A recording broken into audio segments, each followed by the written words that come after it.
hidup kita itu modenya, ini kan iman, rukun iman yang terakhir ini, yaitu qadha dan qadar. Jadi qadha itu ketetapan Allah sejak zaman azali, itulah nanti yang kita sebut sebagai sunnatullah. Kalau qadar itu kita sebutnya qadarullah, kadang orang menyebutnya qudratullah. Kalau qadar ini sepenuhnya keputusan Allah yang kita rasakan, itu namanya qadarullah. Bedanya apa? Nanti kita jelaskan pelan-pelan, biar selama ini kan Bapak Ibu sudah hafal beriman pada qadha dan qadar. Tapi kadang-kadang juga agak kelakep-kelakep kalau ditanya bedanya qadha sama qadar. Kalau qadha itu sunnatullah sejak zaman azali.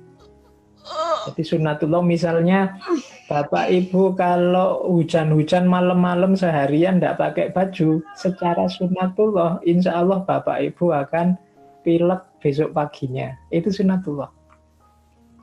Sejak dulu sudah memang begitu, karakternya manusia begitu, karakternya air begitu, ditambah hawa yang dingin ketemu manusia lahir flu. Itu sunnatullah. Air kalau ketemu api yang memanaskannya sampai 100 derajat, dia akan mendidih. Itu sunnatullah, ketetapan Allah sejak zaman azali. Orang yang baik akan menemukan kebaikan, orang yang jahat akan menemukan kecelakaan. Itu sunnatullah. Sudah ditetapkan Allah begitu. Jadi ini yang kita pedomani, namanya sunnatullah. Menghadapi sunnatullah kuncinya dua. Ayo sabar dan ikhtiar dengan rumus sunnatullah tadi. Kalau kita jujur, kita akan menemukan keberuntungan. Ayo kita sabar untuk jujur dan berikhtiar untuk jujur, itu sunnatullah. Kalau kita belajar, sering ikut kajian, ilmu kita nambah, kita tambah pinter, itu sunnatullah. Kalau kita hidupnya tertib, tidak terlalu banyak gula, tidak terlalu banyak yang manis-manis, insya Allah kita tidak kena diabetes. Itu sunnatullah. Ini harus kita pahami dengan sabar dan ikhtiar. Jadi ini qadha, beriman pada qadha, bahwa Allah ketika menciptakan langit, bumi, seisinya termasuk manusia, di situ ada hukum-hukumnya. Itu namanya sunnatullah, sabar dan ikhtiar. Selain itu ada qadar. Orang sering menyebutnya qudratullah atau qadarullah. Kalau ini keputusan prerogatifnya Allah. Kalau sunnatullah tadi bisa dipedomani, bisa kita kaji, kita pelajari, rumusnya paten. Tapi yang qadarullah ini sepenuhnya haknya Allah. Harusnya saya belajar rajin itu nanti jadi pandai, ngerti macam-macam. Harusnya, tapi ada kalanya Allah tiba-tiba intervensi, mungkin Allah tidak ridho jalan belajarnya keliru apa-apa, terus meskipun belajar bolak-balik tidak pinter-pinter. Itu qadarullah. Sunnatullah itu ya contoh paling mudah, kalau kita loncat dari hotel lantai 30 ke bawah, secara sunnatullah kita pasti tewas. Tapi bisa juga tidak. Kalau ada qadarullah, Allah intervensi tiba-tiba. Maka berhadapan dengan qadarullah senjatanya dua. Doa, kemudian tawakal. Tawakal itu ya semuanya kita pasrahkan kembali pada Allah. Allah yang maha kuasa. Allah yang ngerti segalanya. Allah yang tahu, yang memutuskan. Itu aspek qadarullah. Kita beriman pada qadha dan qadar, ini sebenarnya mirip dengan kalimat kita hidup ini harus berikhtiar mengikuti, memedomani sunnatullah, sekaligus berdoa dan bertawakal menghadapi qudratullah. Jadi ini rumus takdir. Kalau ada yang tanya di mana peran Allah, di mana peran manusia. Manusia itu hidupnya memedomani qadha, memedomani sunnatullah. Meskipun kita loncat dari lantai 30 tadi bisa juga tidak tewas, tapi yang kita pedomani ya yang tewas. Kenapa? Karena kita kuasanya hanya di level ikhtiar, di level sunatullah. Meskipun dalam kasus tertentu ada qadarullah, Allah bisa intervensi. Nah ini perannya Allah ada di qadarullah ini. Makanya ada doa, kita dimohon untuk selalu berdoa agar qadarullah ini isinya yang baik-baik, karena Allah yang memutuskan. Jadi beriman takdir hidup kita itu ada qada dan qadar, sudah dinas oleh Allah secara sunatullah, tapi bisa sewaktu-waktu diintervensi oleh Allah lewat kutub qadarullah. Harusnya sukses, ternyata kok tidak, itu qadarullah. Harusnya tadi malam-malam kita kedinginan, kehujanan, sakit, ternyata tidak, itu qadarullah. Tapi cara kita memedomani hidup, cara kita memedomani, menjalankan hidup sehari-hari itu jalan ikhtiar. Ikhtiar itu memedomani sunnatullah. Kalau aku rajin, insya Allah nanti sukses. Kalau aku tekun, insya Allah nanti sukses.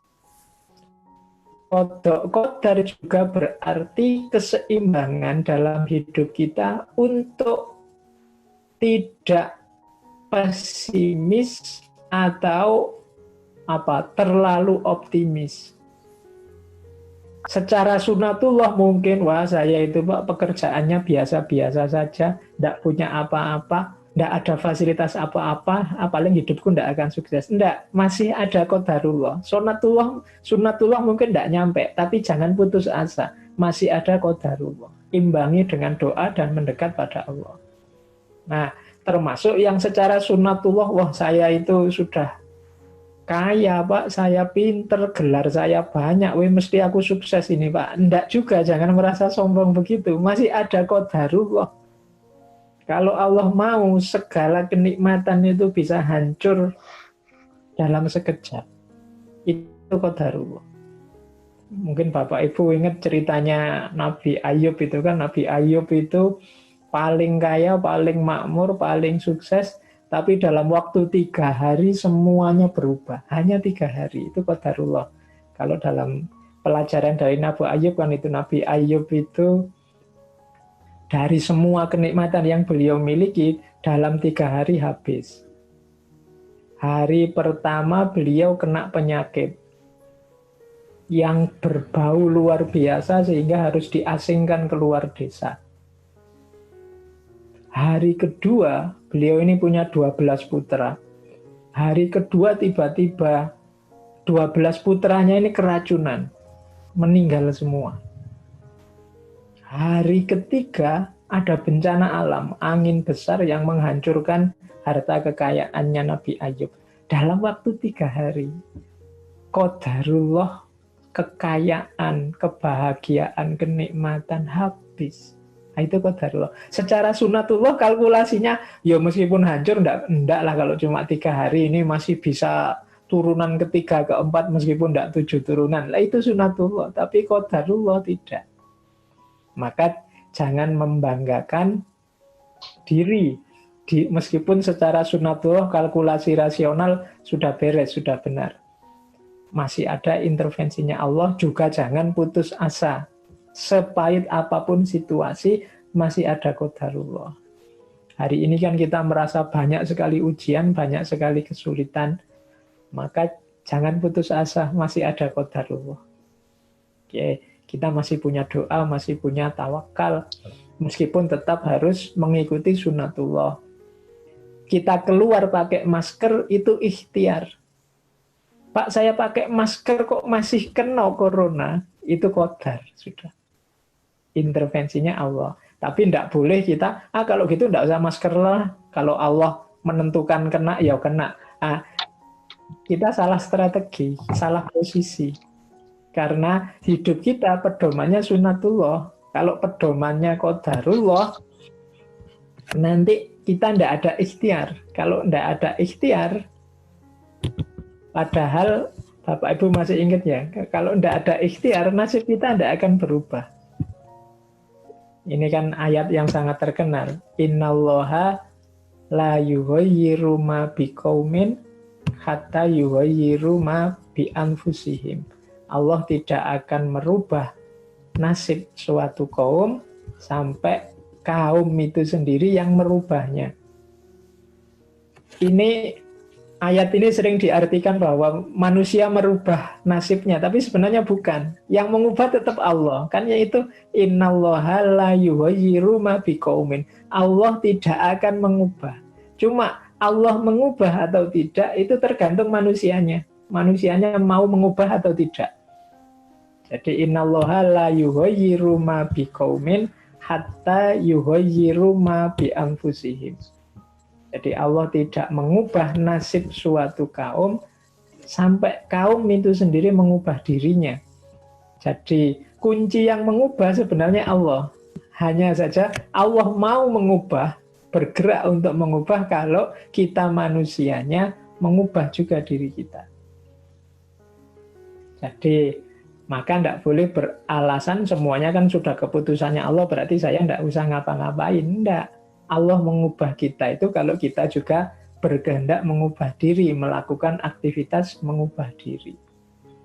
Itu surat Ar-Ra'd ayat 11. Jadi itu sedikit kalau ada yang bertanya tentang takdir tadi. Di mana memposisikan takdir ini, porsinya Allah apa porsinya manusia? Ya kita sebagai manusia bermain di porsinya manusia tadi yang kita punya kewajiban sabar, ikhtiar, kemudian doa dan tawakal. Jadi itu sedikit Bapak Ibu tentang takdir.